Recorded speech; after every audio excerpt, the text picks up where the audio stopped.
Welcome to the Deep Dive. Today, we're getting into some source material that argues the biggest political fight of 2025 isn't about policy, it's about the fight to define reality itself. Yeah, that's a good way to put it. And the sources we're looking at identify two main fronts in this fight. Okay, what are they?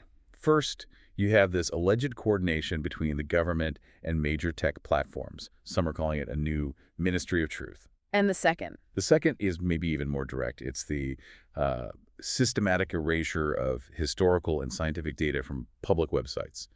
Just gone. Okay, let's unpack that first part. This phrase, censorship industrial complex, it really blew up during the House Judiciary Committee hearings in, February 2025? Exactly. And the core claim wasn't just that the government was talking to big tech. It was that the line between a government request and private platform enforcement had, basically disappeared. So how did that actually work? The sources mentioned journalists like Matt Taibbi and Michael Schellenberger. Right. And their testimony was key.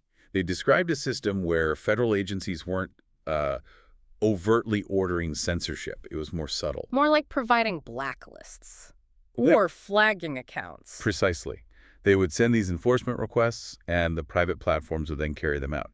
It creates a kind of deniability. And the sources point a finger directly at the Global Engagement Center, the GEC. They do. The GEC was originally supposed to counter foreign disinformation, from Russia or China. But the allegation is that it turned its focus inward. Yeah, that it started blacklisting domestic news organizations that didn't align with the administration's narrative. That's the core of the claim. But wait, didn't Secretary of State Marco Rubio dismantle the GEC in April 2025? If the government part is gone, why do the sources say the mechanism is now stronger? That seems backwards. It does, but it raises a really important point about legal recourse.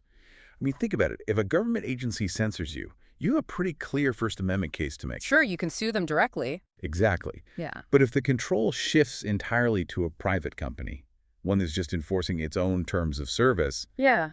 your legal options get a lot murkier. So the function of control is still there, but the actor has changed, making it harder to challenge. That's the argument. The locus of control moved, but the effect didn't. I see. Okay, so that's about controlling what's being said today. But this is where the analysis takes a really sharp turn into controlling what was said yesterday. Yes, what the sources are calling the literal rewriting of the archive. This isn't just about updating a policy doc.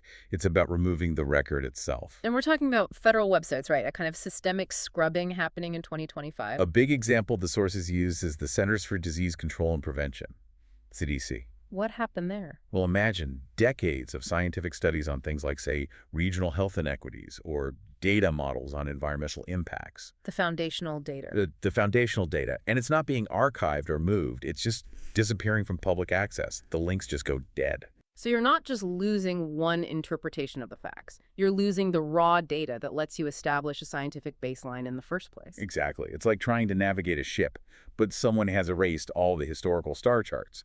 You have no reference points. You can't judge if new policies are working because the evidence of the past has been, curated or just erased. So to bring this all together, we're really looking at two powerful actions that, according to these sources, are defining this battle for reality in 2025.